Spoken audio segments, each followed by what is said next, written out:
If you're a listener of From the Mouths of Madness podcast, I can only assume that you're also a diehard fan of horror movies like myself. My name is Matt Balea, and I own a company called To Die For. We make custom horror-inspired designs for shirts and much more. From original to exclusive content, we can get you whatever it is your dark heart might desire. Check us out at www.todieforshop.com. That's the number 2, die, the number 4, shop.com. Enjoy the show. The views and opinions expressed on From the Mouths of Madness are that of the panel and not of the Geeks Under the Influence Network or their sponsors. Listeners, beware.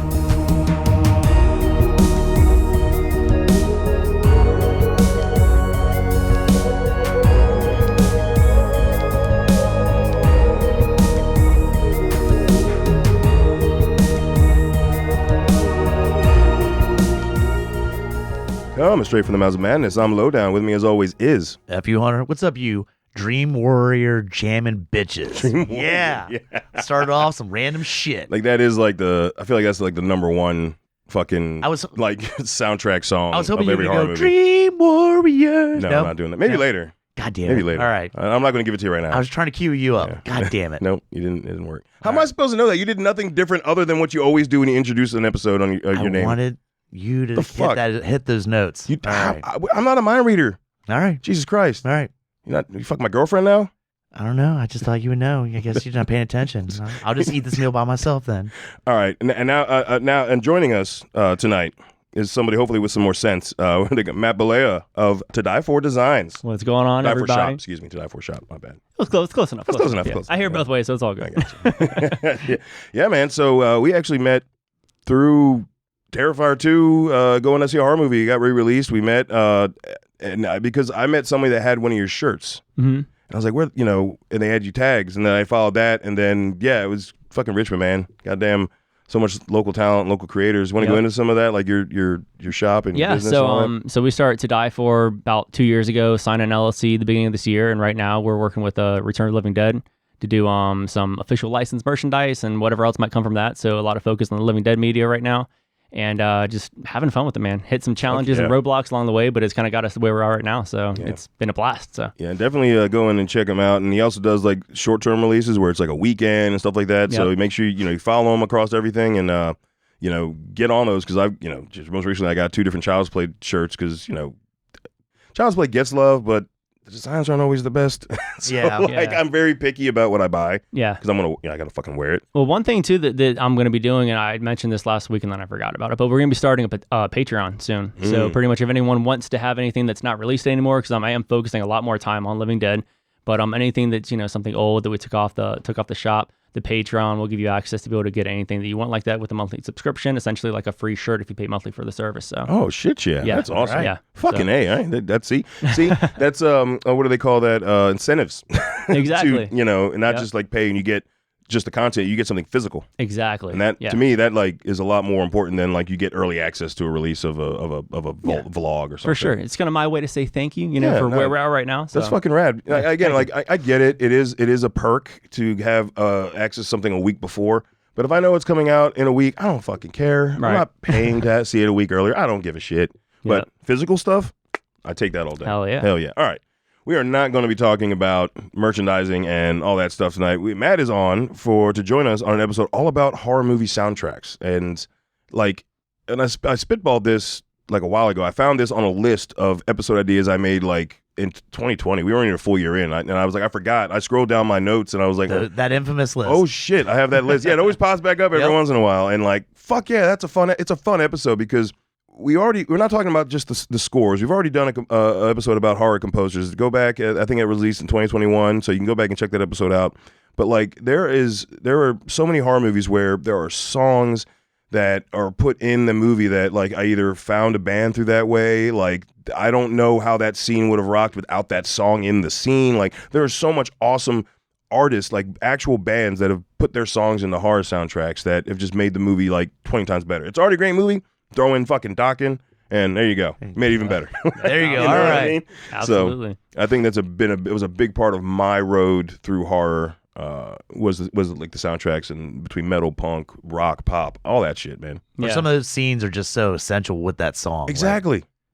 Like like there's like the car chase scene in Return of the Living Dead where you've got Alone in the Dark is playing, and it's just like I hear that song and I see the scene.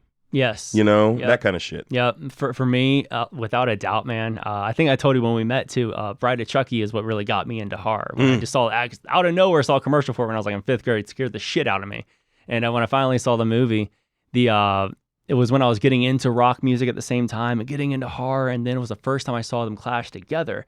The introduction was with Rob Zombie, Living Dead Girl, with the introduction of Bride of Chucky, and it was just like this seeing and hearing both these dark atmospheric like senses come together. I mean, dude, I was so young too. Like now when I look back at it, I'm like, this is so fucking 90s, you know? I mean, it's so vintage feeling. But at the time, it was like so just gritty. You know? It's great. Honestly, Bride of Chucky is like a time capsule. It's turn of the century. Yeah.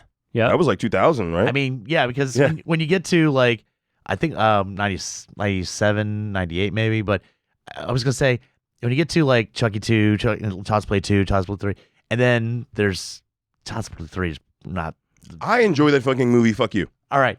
But I'm just no saying. opinion. He switched out paint for real bullets to murk a bunch of kids. Come on, man. That is pretty funny. Give me a break. But let's just say the direction when you get to Bride of Chucky and you start, you're like, oh, even at the very beginning, oh, this is something different. And that really kind of turned on it because I think Scream made it safe, but yeah, Bride of Chucky really was like, let's just have some fucking fun. And the soundtrack did have a lot to do with it. 100%. 100%. So is that your like top horror movie soundtrack? Just for the nostalgia, or is there one that's come out since then? Of it, probably, yeah. Just because, I mean, like you said a second ago, I mean, it really brings you back. Like, I really can't hear anything from Rob Zombie now without thinking about Chucky, just from that one song and the way it related to me. You know, it really just set everything up for what I'm into now when it comes to like rock and horror. So. What about if you hear House of 1,000 Corpses? Do you still think of Chucky when you hear that song? Not so much Chucky, no. There's a lot of things I think about when I see that. Yeah. There's a lot I just had to focus on that. You're like, no, when I hear Rob Zombie, it's like, House of 1,000 Corpses literally has the name in the title. But I will say, on that kind of like House of 1,000 Corpses, one other song I'd want to mention, though, Devil's Rejects. Freebird, yes. Freebird, fantastic. And it really just took it back from Forrest Gump. Yeah. Okay. Yes. They took it back. I would say, yeah, because I also, Midnight Rider was in that when they were escaping at the beginning. Like, Rob Zombie can put a soundtrack together. Yes. I give him that. Like, I don't like a lot of his movies, but Halloween 2007 remake has some good shit in the soundtrack. He would just stop editing his own fucking movies. Let somebody else edit his shit. Do the music, come up with the script, fine. Just somebody else edit it. Because, like I said, this Halloween remake, we had Kiss, we had Nazareth, we had Rush, we had, I'm missing, like, him. Yeah. We had a couple other things. I mean, it's a really solid soundtrack. Yeah, absolutely. But, I mean, I was going to throw out the song that I remember watching this movie, and the first time I heard the song with the scene, it made an instant impression. Watching Night of the Demons on fucking Cinemax or wherever, and fucking you get to the Angela dancing to Stigmata. Holy shit, the song with just the strobe and the dancing, that like instant impression. Oh, yes, that version is like, I knew the song. Night of the Demons is one of the films that I actually saw later on. Like, I think I was like late teens or right at, I wasn't able to drink it. I do know that, but it was like around that area of time. And so I already knew Bauhaus before that. Like goth talk with fucking Bela Lugosi's dead. Like, I think that's actually what turned me on to Bauhaus. Believe it or not, it was SNL. But when I heard that, and I'm like, oh shit, because it's like I knew the song beforehand. Versus, sounds like you got introduced to Bauhaus during that. That's pretty fucking cool. Yeah. And just that song with the insanity of just like him like screaming in the background, and again the strobe effect, and her, like you see her face fucking change, like instant impression that like now you hear that song, bam, immediately you go to that scene. Fucking A, dude. Yeah, no, that's like there are going to be a lot of films, folks, where it's just like a song. Because not all movies have like a whole soundtrack that kicks ass. So because I think the rest of it is pretty much, there might be there's a couple songs. But a lot of it's good. that very keyboard score that they had. There's like 2 songs that I really dig on it. I didn't put those down, but like when the movie's on, I hear them like, oh yeah, I fucking like that song. Like, so, Now, bonus note, the reboot, which took me a while to fucking watch, and then we covered it on Killer Filler, and I was like, that scene from the original. How are they gonna? And I gotta give them props on the reboot because they put in Typo Negative, Black Number 1. Yeah, I mean, and it works. Can't be mad at that. Yeah, I mean, when it comes to Typo Negative, that is kind of generic, but in a film, that works. Yeah. In a film, it fucking works. So then, me thinking it's generic is a personal opinion because I've listened to Type O Negative for fucking decades at this point. So I'm just like that's their Freebird. Yeah. Is Black Number One. You know what Exactly. I mean? Like I don't listen to that song really much anymore because I've been hearing it for 30 years. But it works in film. It works in film. So I think starting with some of the actual ones that have like multiple songs would be the way to go, because then after that it's kind of like round robin. We can just knock out movies with 1 or 2 songs in it. But like it bounced back and forth for a while, but ultimately my favorite fucking horror movie soundtrack is Return of the Living Dead. Wow. There you go. I was shocked. I thought it was gonna be one of the two. I didn't know which one you're gonna go with. What was the other? What do you think the other one was? The one I'll bring up. Okay. So yeah. Yeah, but so all right, we'll wait for that. But like, Yeah. Return of the Living Dead, man, like it, and I watched that movie before I knew what the fuck punk rock was. Mm-hmm. I had no fucking clue, dude. Like, and so I'm watching this, and I'm like, the design, the costumes, Linnea Quigley getting naked. Oh yeah, there's that part. But like, I know, because of her glorious body, that song got stuck in my head by SSQ, right? Like, but then like, it introduced me to TSOL, the Cramps. Like, I didn't know I knew the Cramps when I heard someone introduced me to the Cramps. They played me Goo Goo Mutt because of Texas Chainsaw 2, and the songs sound somewhat similar, but it didn't connect with me. Like, oh no, I did know the Cramps. Yeah, because like, especially when we're watching it like the original VHS release before it got put on DVD, because once it got put on other formats, there was copyright issues with the soundtrack. So there's only like the only way to get the full soundtrack is through the VHS, the original VHS release. Scream Factory released it for like I think it was the 30th anniversary, the one I have, and the whole soundtrack was put back in as well as the actual audio tracks for the film. We'll go into that later on in a different episode as far as how that movie got fucked with and all its releases. But soundtrack specific.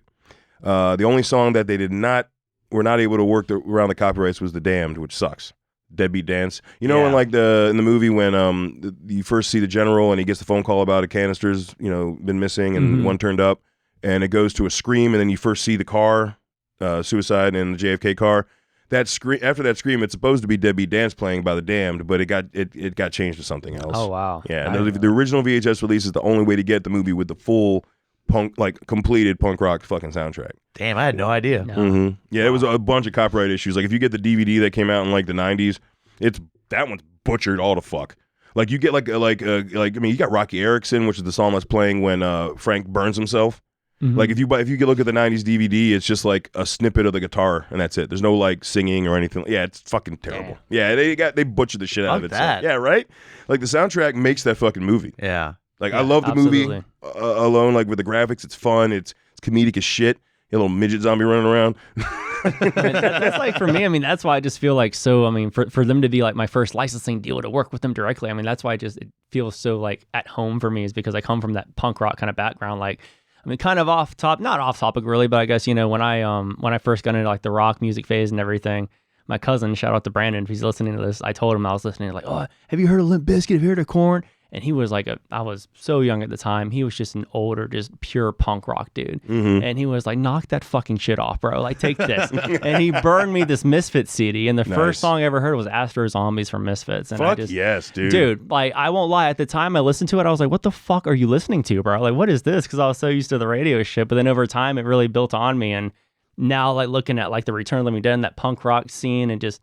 It all clashes together, man. I mean, that's what I love about the music and the horror, and when you can just relate it the way it gets related. I mean, it really makes you feel at home almost.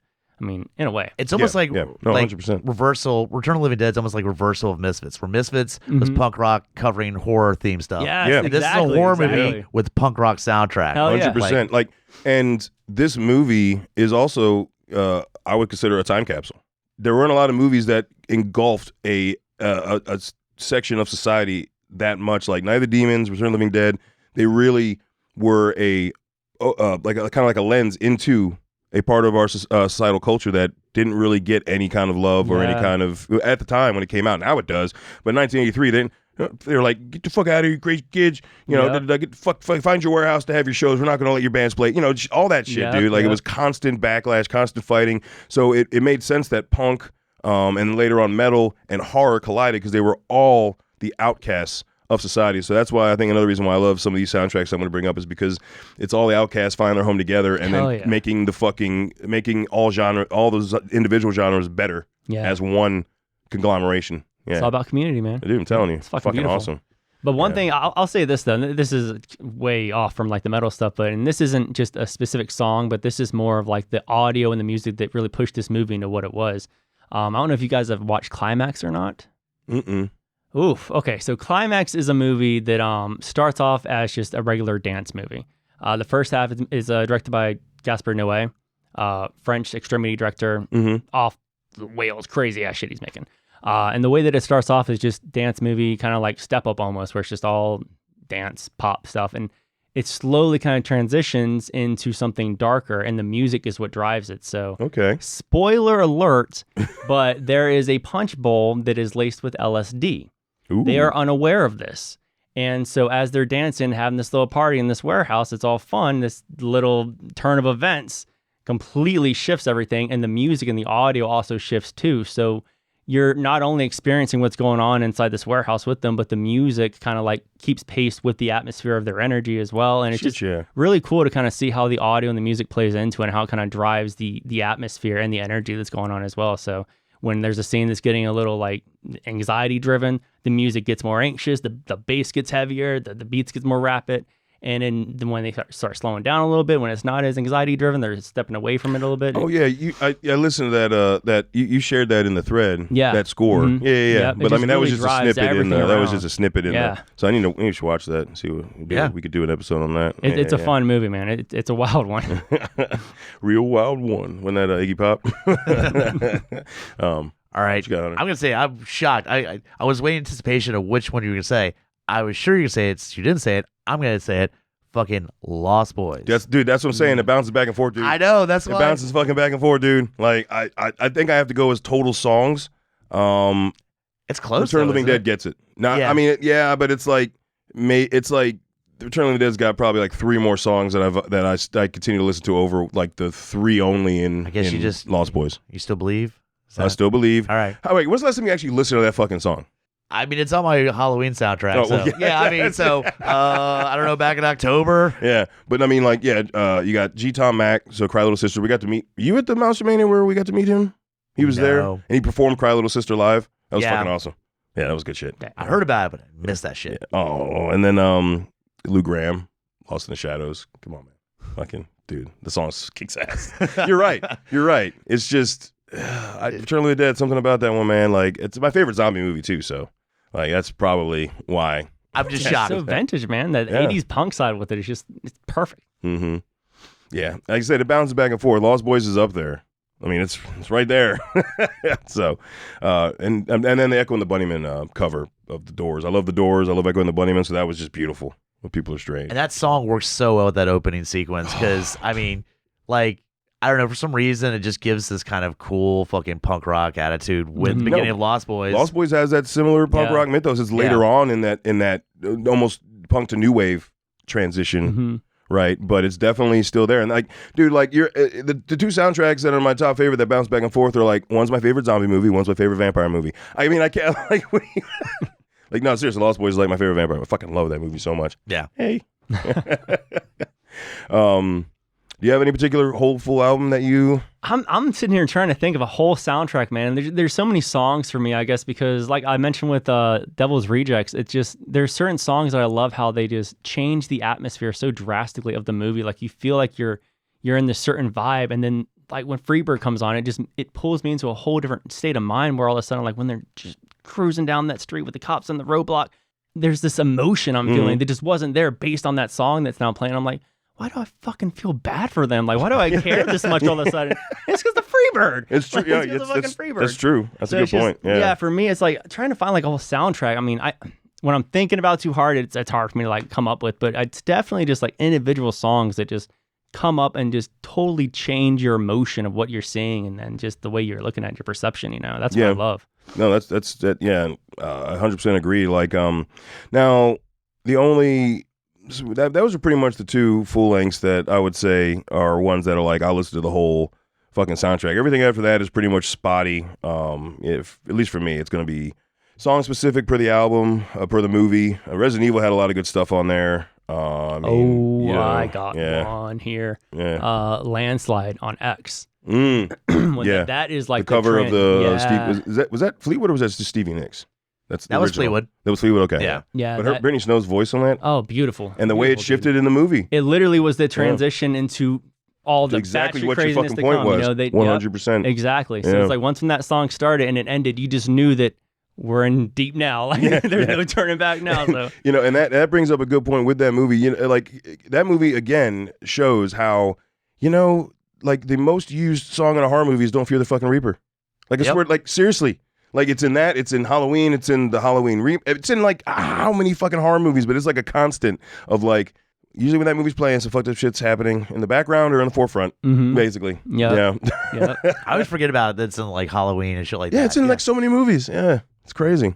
So I mean, gonna throw a little metal out there real quick. Oh yeah, it's in the intro. Yeah, but I wasn't sure because the title of the movie sounds pretty fucking stupid. No, it doesn't. It's awesome. Fuck you. Hold on, Zombieland. You go into it and you go Zombieland. Yeah. But you get to the intro, you got Eisenberg going over the rules, and then there's the bell. And then they fucking play For Whom the Bells Toll. Dude, and you get this montage of fucked up shit going on. I was like, all right, I'm going to give this movie a chance. Dude, the practical effects in that movie and like the amount of practical effects just in that intro were fucking beautiful. But like the perfect fucking song. Oh, dude, yeah. Dude, like I'd seen that in theaters. I lost my shit. Like, I don't know. I did too. First time I was like, oh shit. Yeah. Because who the fuck used Metallica in a horror movie before? Nobody. Like, nobody. Because you hear that bell and you're like, wait, is it For Whom the Bells Toll, Hell's Bells? No, I can tell by the tone of the bell. Yeah. I'm just that much. You were instantly like, I know that bell. Yeah, I seriously, yeah. It's a little more deeper on For Whom the Bell Tolls than it is. I'm not even bullshitting you. All right. You put them side by side, it's more like a ding and a dong. Yeah. That is crazy. That one little note, you just know what the fuck's like, coming. I know on. it's coming. I'm a huge fucking Metallica fan, so that's just like I've listened to that album for over 30 years. It's Ride the Lightning, yeah. Listened to that album for a long time. Just perfect fucking song. Dude, it's so good. And they tried to do it again with the second one, which was cool, Master of Puppets, but it was just them shooting zombies. It wasn't like the apocalypse happening, right? It wasn't like all over the world watching the shit happen. It was totally it just didn't hit the same. It doesn't have the same. Didn't hit the same. I was gonna say we can get into like I'll knock out a series and my favorite stuff because not every movie had a soundtrack, but Friday Part 6, the one that's in the movie was Teenage Frankenstein by Alice Cooper, but we all know fucking Man Behind the Mask. Yeah. Fucking in the credits, Alice Cooper as well. That's like that fuck yeah, dude. That's on that's on my playlist for Halloween and just whenever. Like it shows up on my like mix in my regular listening rotation. Just fucking it's so good. And then Part 8, I shared this one, The Darker Side of the Night.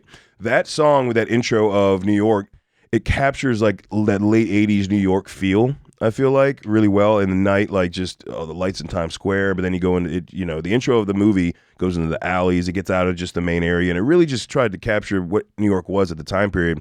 And then they fuck you and say, "Oh, we're not really going to give you that in the movie." That's what happens in that movie, right? But the song, that one song in the intro where you still have hope and you don't know what you're getting into, it works, right? And then Freddy vs. Jason had a really good soundtrack, dude. Killswitch Engage, fucking Chimera, Devil Driver, Lamb of God, dude. I did forget about Dude, that. like- I'm not thinking about that. Dude, like Oh there's a my lot of God. metal on that album, dude. Then there's some shitty ones. I think they got like Spine Shank. Like, Yeah. Maybe that's why I forgot about it. but there's Deftones is on it too. Like, dude, it's like a time capsule of early 2000 shit, dude. Oh, dude, Ghost Ship, Mudvayne. Yeah. The intro for that. And no Great one talks movie, about great Ghost Ship anymore. great soundtrack, bad movie. Oh, dude, but that intro was fucking brutal. Oh no, though. the intro Oh, was my awesome. God. No, God. that's what we say. You have the intro and then done. And then it starts, once the Mudvayne's on, Done. then you Yeah. turn it off. Yeah, watch Like, the beginning and that's it. Yeah, because it was it was Falling off the second Yes. album. Yeah, it Yep, was Falling. yep, Yep. Yeah. I miss that vibe, man. That new metal horror vibe clash. Oh god, There's so it's many just much movies fun. that I mean, like I put like Resident Evil, like it had like Slipknot and Mm-hmm. Mudvayne and what else? I'm missing one. Marilyn Manson, the fight song was in that shit. Yeah, of, that's of right. Hollywood, like Yeah. dude, like the late '90s into the transition, like Bride of Chucky, and then into the 2000s into the late 2000s. You got away from that radio rock bullshit that was in like Disturbing Behavior and The Faculty and all that shit. Like The Faculty Even had the fucking Creed. Well, but The Faculty was one of those where it had that experimental where let's have y'all cover songs. So yeah, that's true. That's true. Yeah, 'cause Yeah, that's where why I guess Creed you did have- "I'm 18" by Alice Cooper. Yeah. And then you had Lane Staley and who else doing Another Brick in the Wall? Like, Oh, that's right. Yeah. Yeah. I can't remember who else was with him, but And it was like unhinged, far gone. Lane Staley. yeah. Like he was. Like, I'm his gonna do for a voice was. paycheck. His voice was shit. But oh fuck, Freddy vs. Jason. Hatebreed. Hatebreed was on that shit. Oh yeah, dude. Hatebreed was on that. Like it's God. fucking awesome, right? I'm about to buy that soundtrack. No shit, dude. that was Like, a good seriously. one. I That was think a I good might. one. Yeah, I might check that soundtrack God, out that was again. really good. But same thing with like 2000s film. Talk about dead on turn of the century. Ginger Snaps, dude. They had fucking Shadows Fall, fucking Hatebreed, fucking again Killswitch Engage. You had all these like that early metalcore, hardcore, end of new metal era in that time period. Because like there's the metalcore, New England, it used to be called New England metalcore before it was just metalcore. Because only like all the bands that were doing metalcore back in the day were New England. Killswitch Engage, All That Remain, Shadows Fall, Unearth. They were all early 2000s, and then they kind of got lumped in the new wave of American heavy metal once Lamb of God came out and all that stuff. But like, there's a lot of turn of the century horror movies that are capturing this stuff. Where like, man, fuck yeah, we'll throw it on there. We'll get out there. People are gonna go see the fucking movie. Let's go. Hell yeah. Because a lot of these were their first albums. Like Temple from Within was Killswitch's first album, and that's on the soundtrack. Hatebreed, Burial for the Living, that's on their first album. That's in there. Oh, here's an OG one. American Werewolf in London. Oh yeah. That fucking soundtrack, fucking Moondance, and there's 3 different versions of Blue Moon. There's Creedence Clearwater, Bad Moon Rising. A lot of OG, old school music. Are you familiar with I'm not. American Werewolf in London? Oh, it's my favorite No, werewolf no. movie. You should definitely check that out. I'll throw out. It's a fun one. It's good. A lot of comedic in there too. Okay. So I don't even cool, know if it's cool. on the soundtrack, but the discussion and the song from Creedence, Midnight Special, the and Tall Grass. and well, I was gonna no, I'm gonna go even earlier than that. Twilight Zone. Oh, Dan Aykroyd singing it. Yeah. Yeah. Holy Damn. shit. That's right. Yeah, and it's such Nice. a creepy kind of like they're talking about it, and he's like, "You want to see something really scary?" And it all intertwines with them just talking about Creedence originally. That's So, right, dude. That's fuck yeah, man. Awesome. Hell yeah, dude. So I got one here, and I was just looking it up because I don't even know the band honestly, and I know this isn't technically a horror movie, but it's the sci-fi kind of creepy factor. Donnie Darko, Yeah, no, that's got a Okay. great soundtrack, dude. dude, when he's walking through the school, when he, Tears for ding, Fears. ding ding ding, Yeah. yes, Yeah, dude. Oh, my yeah. God. Yeah, Oh, God, like you that chills whole every time. soundtrack, dude. Joy Division, fucking Echo and the Bunnymen Echo and the beginning. Bunnymen. So good, man. That's the first time I heard Joy Division was in that. I hadn't gotten into that new wave really that much when that at the time when that movie came out, and I remember like in the party, I'm like, who the fuck is that? And who's the other band they did Under the Milky Way? That's another new wave band of the '80s. Like the soundtrack for that movie kicks ass. Yeah. Fuck yeah. And dude. Donnie Like, Darko leans into that, like it's not horror, but it I don't even know definitely what to has- call it, dude. yeah, I don't either. It's It's a got the movie of creep its own. factor, but it's the sci-fi. It's not like a thriller. It's just a good fucking movie, dude. Yeah, no, 100%. It's amazing. 100%. Fuck yeah, man. Nice. Oh, dude, one of the ones most recent that, and we talk about this when we did the on the chopping block for it, Fresh. The AAS, that song Off With Their Head. Yeah. When that he's was- fucking like packing up all the body parts to ship. He's He's having like so much dancing in his fun. underwear. Fucking. Have you ever seen Fresh on Hulu? You literally just sold me, Dude, Because it's fucking- I've Oh. been seeing the tile for it on Hulu. I'm like, I should But- just click it. But the Yeah, person yeah, doing yes. this is the Winter Soldier, Sebastian Oh, Stan. I know. Yeah, Oh, that's okay. I didn't know if you saw that. Yeah. I'm like, dude, I want to see what else he's doing other than fucking Winter Soldier shit. It's something like this. That scene is hysterical. And I love that fucking song, dude. Oh, I yeah. love that song. So yeah, you just sold me. That's fucking awesome, dude. Yeah. Checking that out now. Yeah. Nice. Good. Hell yeah. Hell yeah. And another fun song we did on Chopping Block for this in October last year, House of the Devil. There's that song where she's dancing through the house. One Thing Leads to Another by The Fix. Yes. I fucking Yes. love that song so much. It's on my rotation for everything now. Like I was fucking dancing in my living room when I was watching that, dude. That It's movie, a bop, dude. everything Ty West does is amazing. Okay, I'm not even gonna try to. I won't even start that conversation. I'll just go ramble the fuck on way too long. But dude, I just love how you don't know where he's going until he fucking goes there. You know, Yeah, and that's what truth. the House of the Devil was, because you're just enjoying. You're not enjoying it, but you're just really laid back. It's chill, and then that song comes on. She's just walking around doing her thing, taking care of the house, just and bopping around the house dancing. Like before you know it, oh shit, you know, Yeah. it's just like Yeah. it totally flips on you. But yeah, oh my god, so good. So I didn't even have this written down, but you said Ty West, and Mm-hmm. then just music and movies. You're next, and whatever that fucking song is Oh, that he's playing, and then it comes back later on. Yeah, what is but that song? I don't know. Because remember the people that are dead next door? There's a song on repeat in your next. Yeah, and then dude, what is that song? I don't know, but it fucking plays multiple times. Yeah. and just fucked up shit's about to happen when you hear that track play. But as much as it plays, it should be stuck in our brain. Yeah. Honestly, like it should be.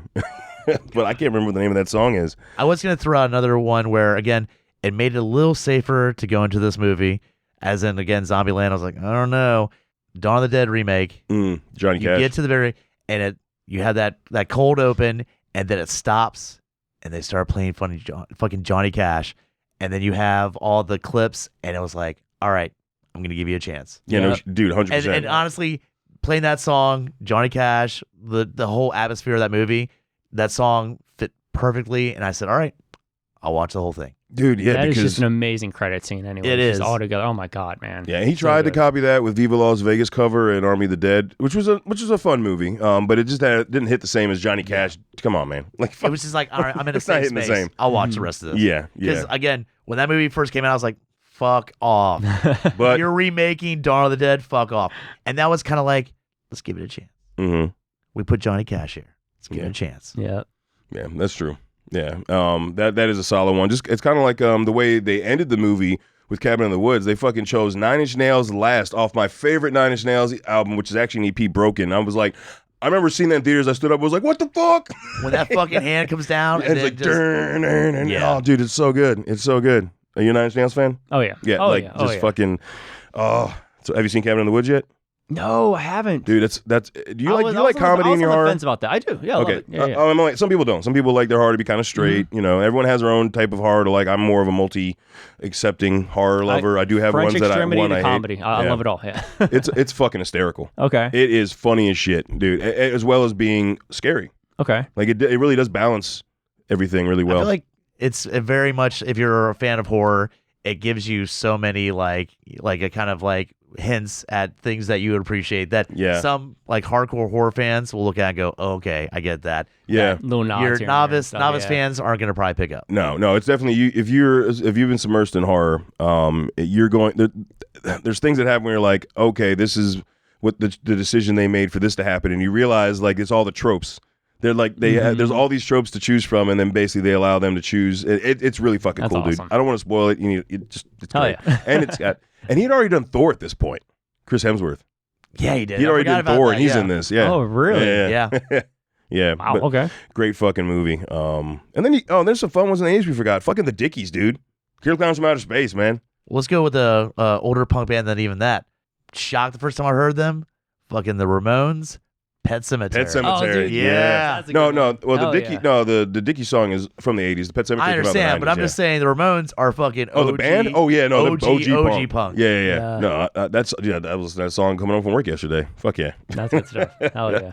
Oh, Dracula Untold. Now, no, Dracula 2000, the Wes Craven movie we like to forget. Yes, please. Man, it's got some bangers on the soundtrack, dude. It's got What's that? Pantera. It's got Slayer. It's that time period, man. I mean, You get to the like late 90s, 2000s, those that movie was so soundtracks bad. are so jammed in with so many bands. That movie was Yeah. so bad. Yeah, it is. Oh my god! I mean, like, dude, there's like no saving grace in that film. Besides, like those two songs that I can just listen to and not have to watch the movie for. That sucks. Like, there are some movies that are bad that have really good soundtracks. Like, have you seen Strangeland, the D. Snyder horror movie? Snyder. The D. Snyder horror movie. Heard of that, but haven't seen it. Oh man, I remember it was a big deal. I was like in 10th grade when that came out. All my friends were like, "Fuck it, D. Snyder's gonna be like all fucked up with like body modification and da da da." And I was like, "This is like a limp dick." Yeah. But the soundtrack had fucking Bile, had D. Snyder did stuff. It had Marilyn Manson. It had it had Kid Rock. Oh, fuck.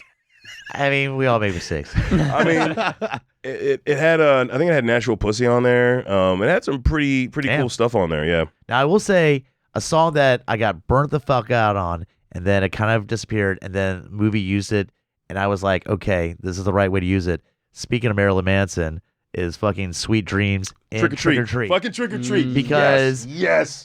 when that song first hit, you heard it all the fucking time. You got burnt the fuck out.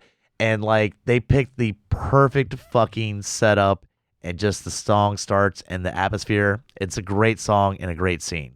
I agree 100%. It's all about that atmosphere, man. Dude, Yep. right? That'll change it all. Yep.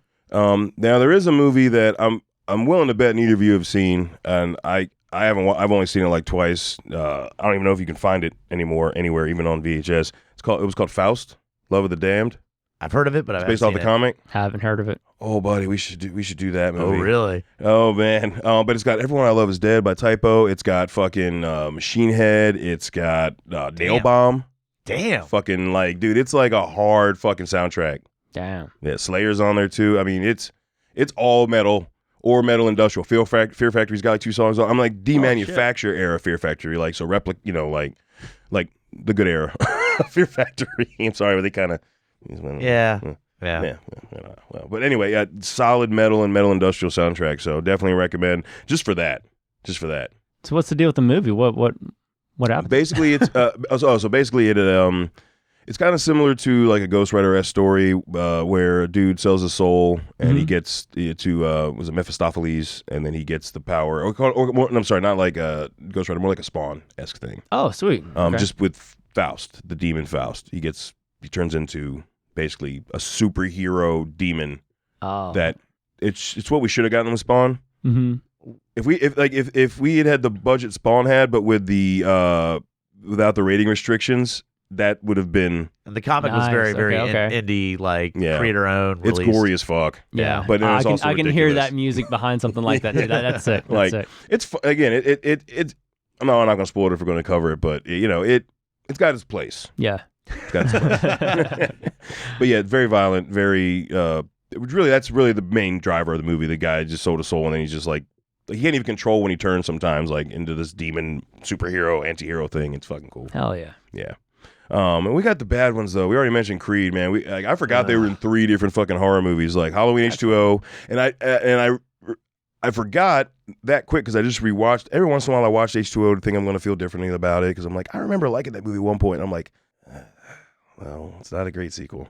And fucking What's This Life Force playing in the background of that movie at one point. I know. I actually rewatched it so recently. And I went, oh yeah, I forgot about that. Yeah. Ugh. Yeah, which may or may not have tainted how I felt rewatching it. Or and the then, CGI mask. Yeah. dude, fuck, terrible. And then we already mentioned The Faculty, but wait, another reason to make Scream 3 a horrible movie. Emily, if you're listening, worst one of all time.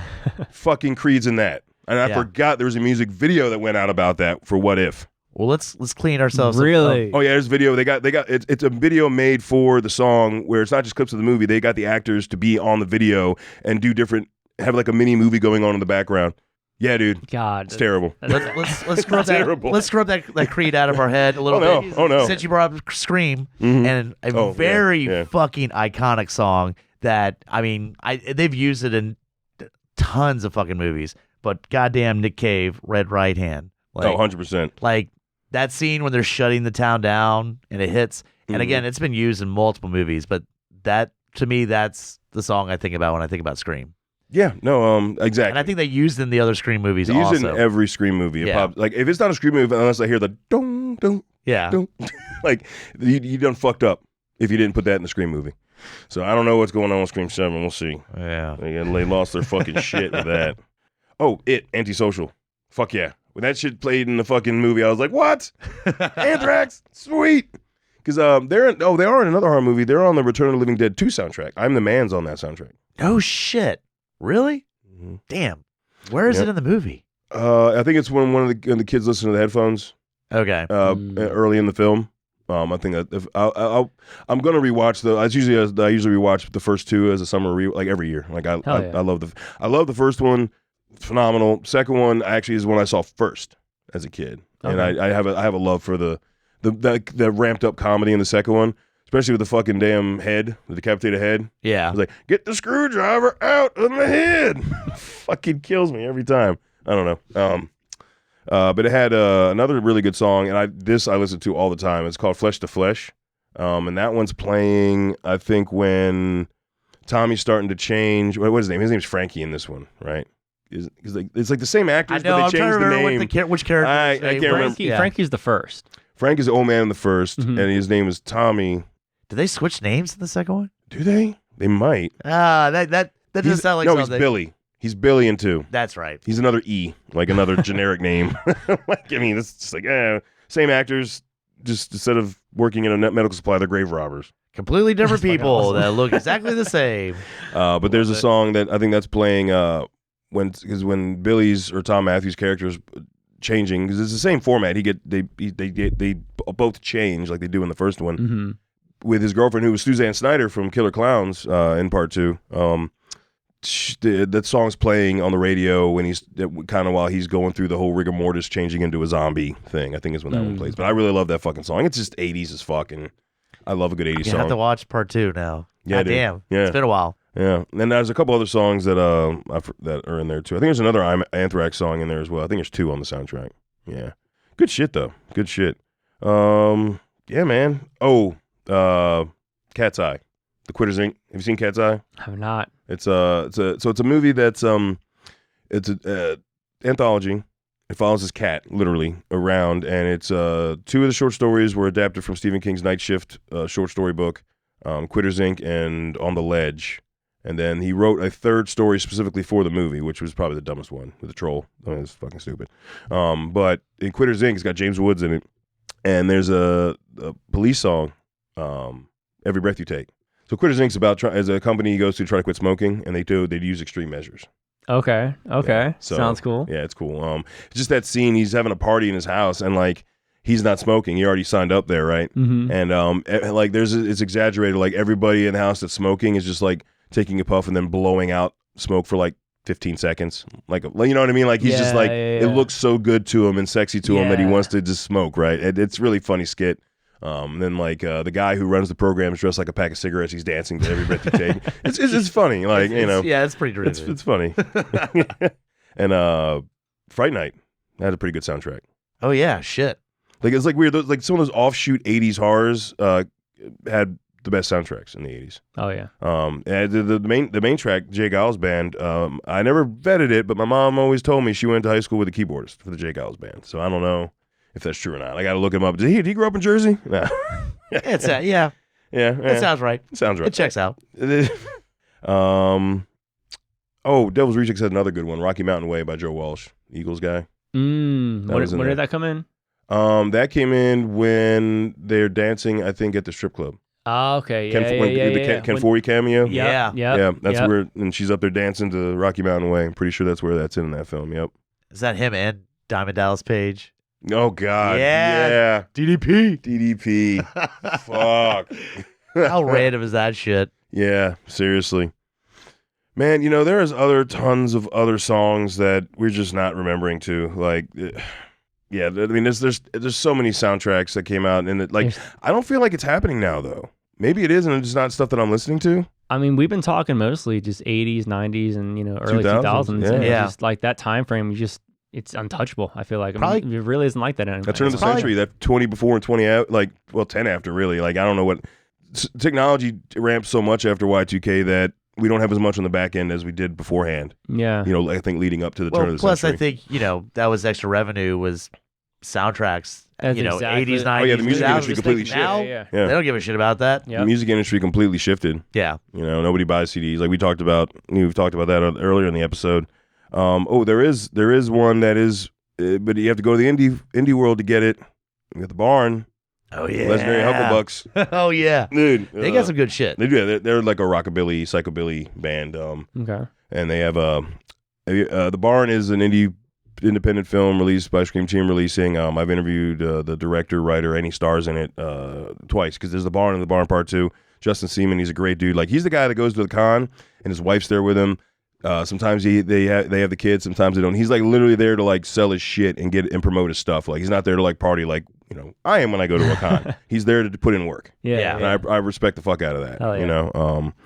And the Barn and the Barn Part 2 both have the legendary Hucklebucks in it. The song is in Part 2. Their band I don't think's in the second one if I remember correctly. The Barn is where they're held at as cattle.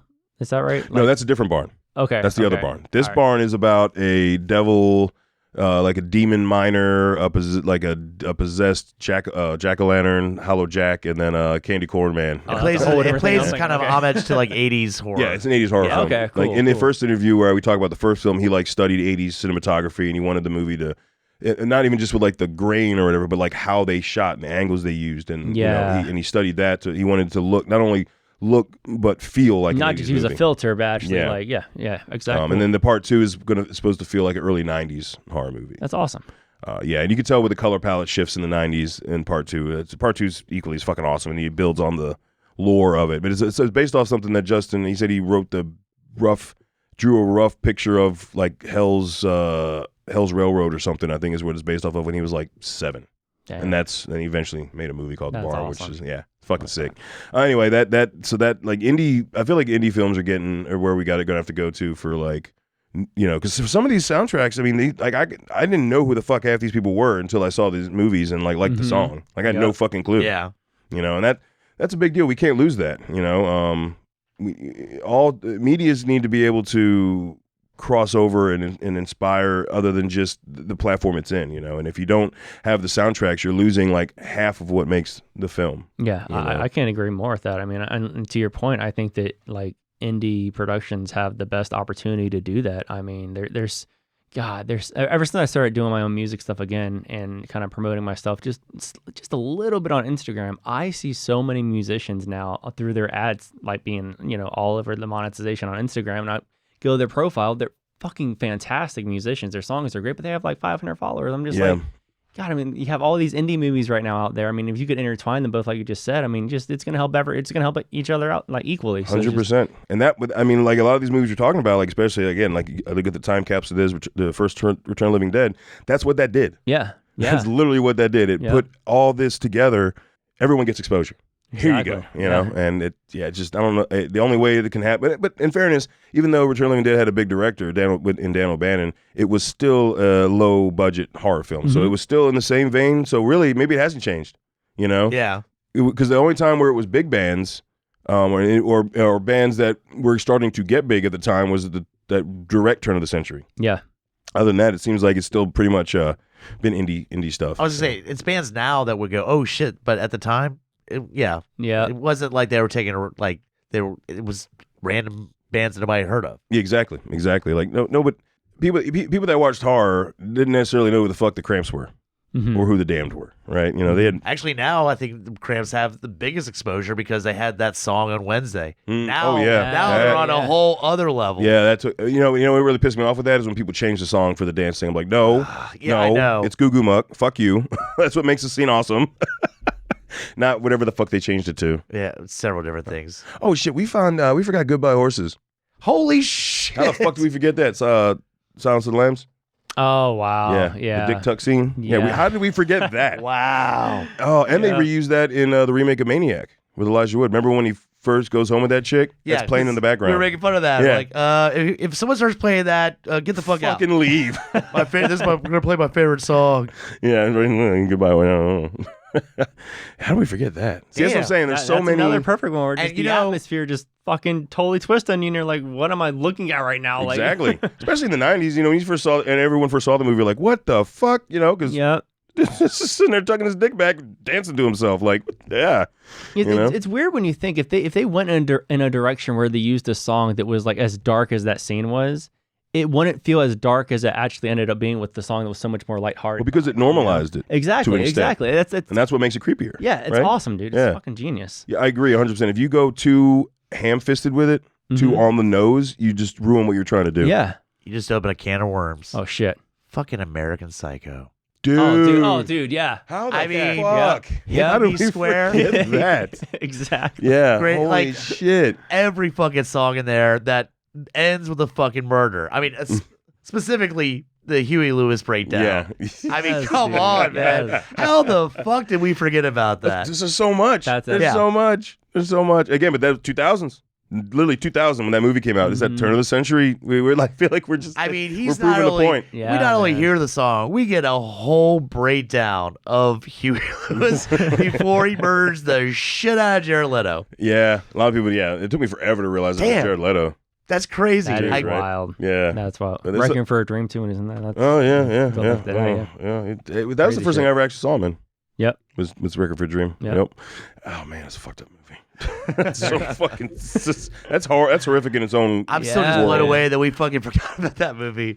Dude, you're right. I don't know, and I feel like we're getting people are going to listen to this and you be yelling at the fucking Oh, for sure. radio. We're Like, gonna what? turn this off and immediately just 20 fucking songs and pop in our head. Like, Oh yeah, and That's people what's gonna post happen. like, the fuck, how'd y'all not? Like, oh yeah, we're idiots. Pretty much. That's Yeah. that's how that works. But because we are running out of immediate ones to grab a hold of. But I mean, we listed a lot. So and also, listeners, I am going to create. I feel like I set it on the two platforms, YouTube and probably Spotify are the most accessible. If you want the album, if you want the movie soundtrack artwork, YouTube would be the way to go because I don't know if I think I can make that work on Spotify. But I will create playlists on both platforms of this. And you can hit us up at lowdownbrown.gui@gmail.com with what we missed if you want to add that want me to add that, and I will eventually add that to the playlist. But I feel like this is deserving of all the things we've listed. It's deserving, and it wouldn't take much at all to make.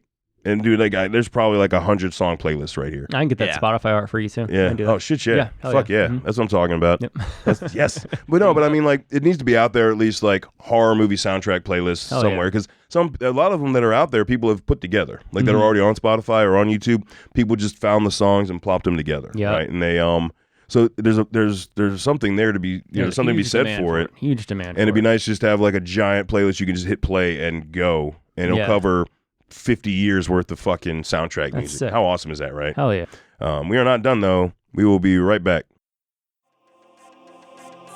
In a world with too many reboots and remakes, Two men will stop at nothing to make it even worse. join Mike the Hobbit and Tandy as they play by their own rules while pitching new takes on some of your favorite and least favorite films and TV shows. What podcast would dare to bring this upon the world? This is Smack My Pitch Up.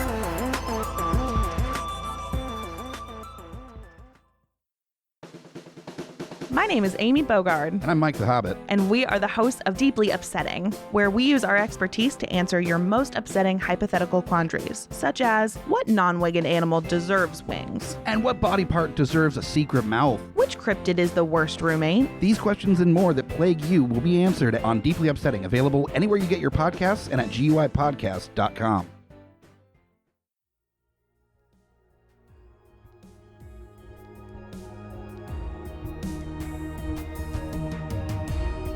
Coming straight from the mouths of madness, I'm Lowdown. I'm FU Hunter. Do you love horror? We fucking do. So this is a podcast dedicated to all things in cinematic horror. We're talking movies, television, composers, special effects artists. We're gonna fucking cover it. So if you love horror, Embrace the madness.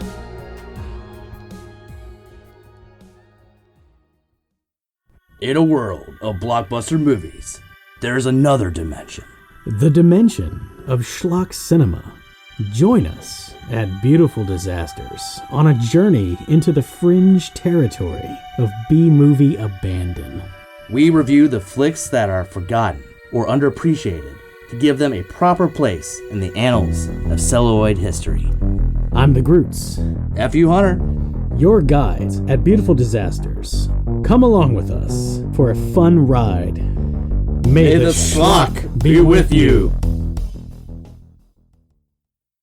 All right, so every one of those trailers you just heard for, you can find the shows on guipodcast.com or anywhere you get your podcast. But we prefer you go to guipodcast.com because then you can go to our links tab. And on our links tab, you can find our link to TeePublic, and it's where all the merch is for all the shows under the network.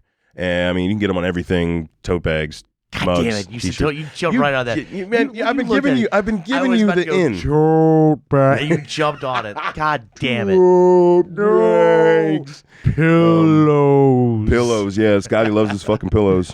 Dirty pillows. Dude, we're getting a tank top season. Fucking get some magnets, put on, throw in your car, throw in some shit. I think they still do masks if you're have insane allergies too. Yeah. So you can wear that around too, just to kind of save yourself from Fuck misery. pollen season. Yeah. And all right. Now that's done. It's time for Stump the host. all right. So, Matt, this is Stump the Host. This is our trivia segment. Do we And- still even do this one? This is stupid. So I'm up by 5? Yeah. Yeah, I'm up by 5. I was destroying the shit out of them. I don't know what happened, dude. I don't know what happened. know. I have zero. I'm out of my zone. I do not know what the fuck happened, but I've been kicking his ass. And how my dick taste? Damn, see? Yeah. And I would Is it say salty? I would say talking shit's gonna fuck you up, but you talk shit and you still fucking won the last one, so I don't know, man. So I'm gonna run over just some of the rules with you since this is your first time. You're popping your cherry. Yeah. We usually just go through 6, and whoever if somebody gets 3 out of 2 or 2 out of 1 out of the 6 questions, whoever got the 2 will win. I told you to bring more in case we have had it where we've both only answered 1 correctly, and now we're tied. Mm-hmm. And now we need to try to break that. So the main rule is when you ask the question to the person, if they don't get it, don't say the answer because I have a chance to steal it. And if I steal it and get it right, it is still my turn because he was originally asked the question. Simple, Okay. easy peasy. Okay. Fair enough. Now you get to decide who goes first. It's a pity. It's like a pity fuck. Damn, dude. If you're gonna put it that way, I mean, Yeah, no, I'm just fucking. Let's see how it goes. The pressure's on already. Give me a second here to pull this up because I was taking screenshots trying to All good, man. get all this together while I was working today. So give me 1 second. Mm-hmm. You can just Look edit at you. some You're of just this. waiting. I can just Yeah, cut, okay, I can just cool. cut the And shit my out, fault, dude. man. No, the thing. Anything that's happening now, you've been good with it, but some people will freak out. It's like, dude, I can do anything I want to this. That's what I This figured. is raw. I can do anything I want to this right Hell now. yeah. So we're all good. There you go. I got Like that. that. Nice So you got cough that. out. That's Yeah. perfect time. I mean, Perfect I knew time. we were gonna cut this shit out. Yeah. So Here we go. All right. So based on what the purpose of the show was, music soundtracks with these movies, I thought this would be the perfect first question, something that I kind of stumbled on accidentally that I didn't even know. In regards to the Return of the Living Dead, do we know what band the sculptor that worked on the special effects of the movie ended up being in after his time as in special effects in these movies? was it a band that was on the soundtrack? No, this was a band that came out after the movie. He started with the Return of the Living Dead, and he went on to work with, what else did he do? Terminator 2, Jurassic Park, Escape from LA, a couple other things afterwards, but then he joined a very popular prog rock band, and he went on from there. Do we know who that is, or who the band is, or what the band is? Prog rock. God damn. I'm probably just gonna throw out a band. I don't know if it's right or not. No. I have no idea. Dream Theater. It was Adam Jones from Tool. Whoa! Oh shit! Yes. God damn it! Shit. What? Blew my mind too. What? He worked on he sculpted? He was one of the sculptors of the special effects in Return of the Living Dead. Yeah. That's No where he shit. first started. Yeah, and then God he damn was it. there. What? Wow. Dude, I thought if I ever met When him, you said prog rock, I was like just going through. I thought if I ever met him, I'd get him to sign a Toll thing. Fuck that. He's on my Return of the Dead. Yeah. Fuck, seriously, dude. Blew That's my mind when I fucking saw it too, aw- see, man. And that, dude, that's gonna taunt. That's gonna fucking taunt awesome. both of us. Dude, that's fucking awesome Yeah, though. it's Like awesome. I'm glad I know that. Thank you. I'm glad I know that information. Nightmare on Elm Street 4, Aliens, Monsters. Yeah, he was all over the place. Aliens. Pet Cemetery. Did some stuff on Pet Cemetery. No, but Crazy. you see his eyes after Aliens. That's his. What the fuck? Dude, Adam Jones, really? Holy shit! Oh, fuck, Crazy man. shit, I did not know that. All right, so neither of us got that right. My turn. Shit. All right. This one's this is the next one I saw. This is kind of easy, so I'm sorry, man. I feel like I that's fucked all right. over with this. Same old, But same you know, old. maybe it's not. Maybe you don't know because I don't think a lot of people are putting it together. Who was the director of the 2004 remake of Dawn of the Dead? Oh, Zack Snyder. Yes. Son of a bitch. Yes, easy one, but still, it's like just to know that from seeing what he's doing now. It's Like, pretty for crazy, people, you know? for people coming into horror now that are like in their mid to late 20s, they Yeah, might not know that. exactly. No, Like, you're well, 100% right. Well, Exactly. the DC guys doing horror movies? Yeah. Right? Yeah. You mean the guy who made that shitty ass Batman vs Superman movie? Yeah, that guy. All right, let's see what else got here. All right, your turn, Hunter. 1-0. Son of a bitch. 1-0. Oh, dude, the best one is when is still the alien. I won off an alien question, dude. I love Yeah, that shit. So like I'm gonna killed hold me. on to that shit. That was good. And if it isn't kind of obvious where I'm going with this, these are all kind of directed towards Living Dead, Dawn of the That's Dead fine. stuff, just, you know, for obvious reasons. So this next question here for you is, what year was The Night of the Living Dead released in color?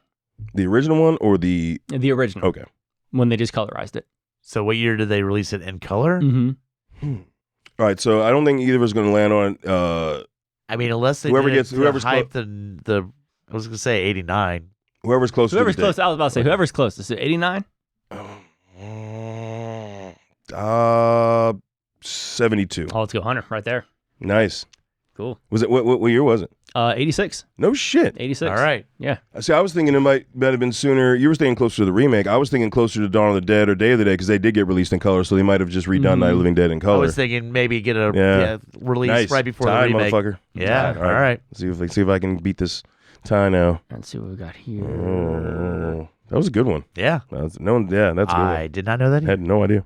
When the writers of Night of Living Dead were brainstorming what would be the most shocking thing for zombies to do to people on camera, what was the final outcome of that? What was the most shocking thing that they brainstormed to come up with? I'm assuming pull out their guts and eat them. Cannibalism, yeah. So, Okay. yeah, I guess so. That's one way to word it. You got to detail guts eating, I just think that's a crazy question because, I mean, it's just like to think that far backward, they're thinking, what's something crazy a zombie would do? before. It's like, who the fuck would even like think about that now? You know? Which is, hadn't been done before. yeah, so it's a wild thing to look back on. it is. Oh, It is. man. Yeah, that's the other thing. I don't want people ever to get too far away from the strides that it took, and you always have to recognize the giant, time stamps of what happened and how horror was never the same after. Like, man, Night of the Living Dead was one of them. Yep. You know. All right, Hunter. All right.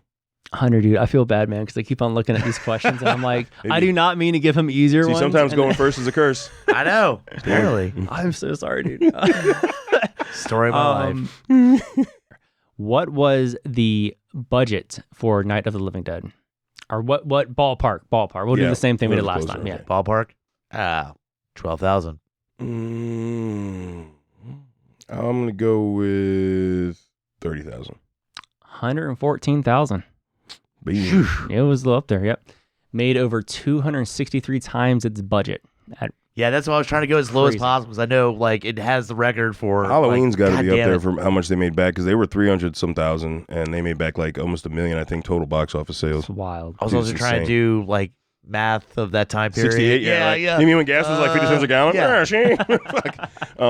Inflation. What's inflation? Fuck. All right, Well, so that's what they said too was equivalent to $941,000.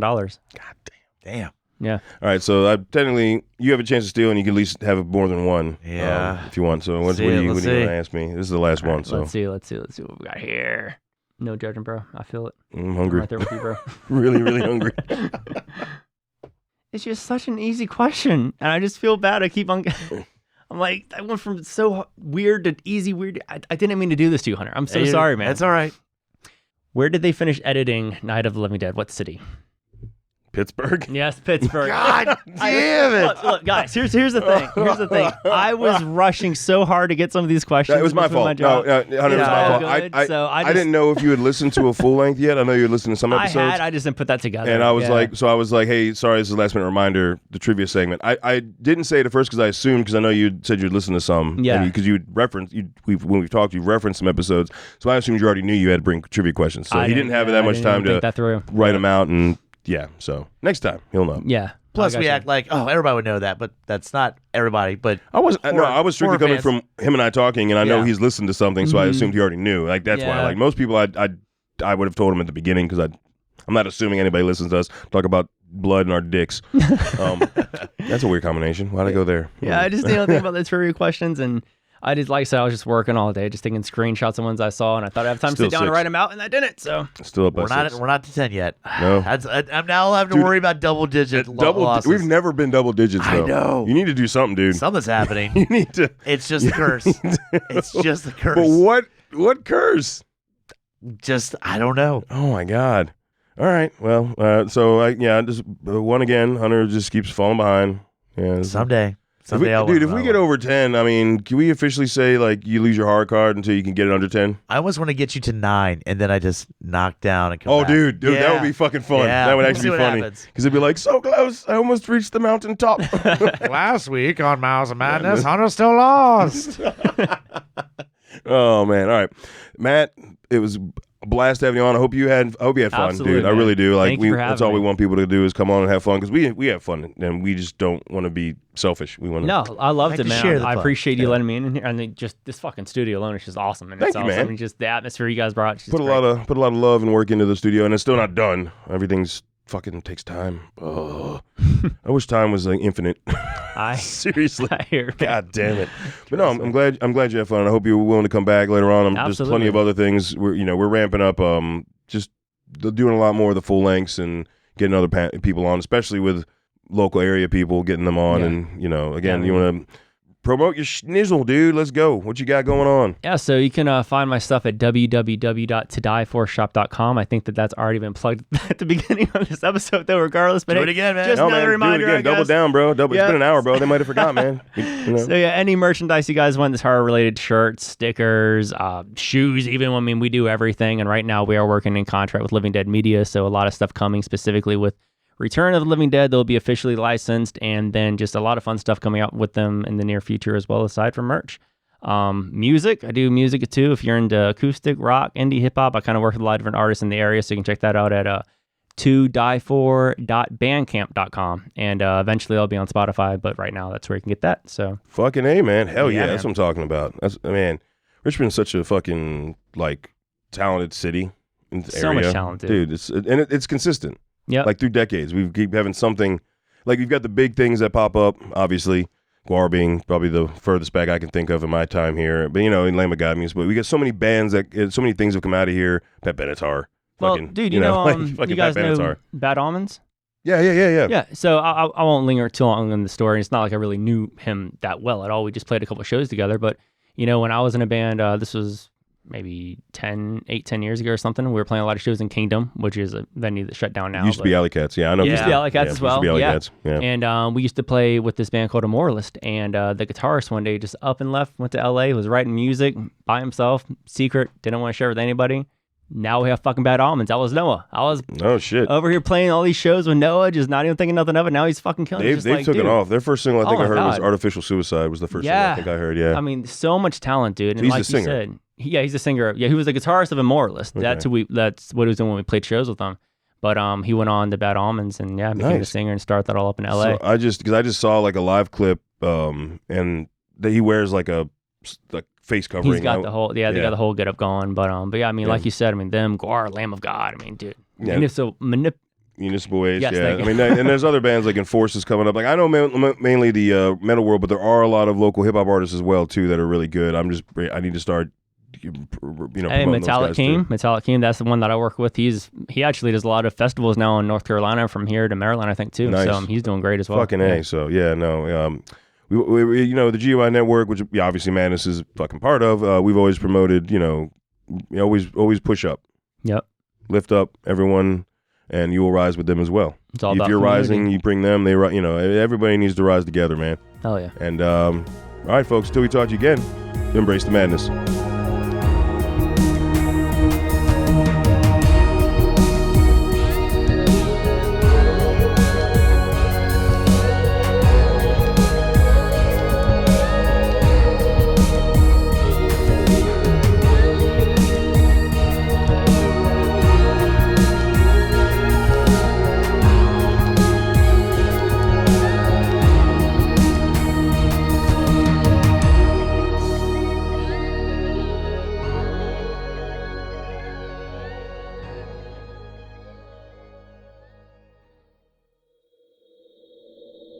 Join us at GUIPodcast.com.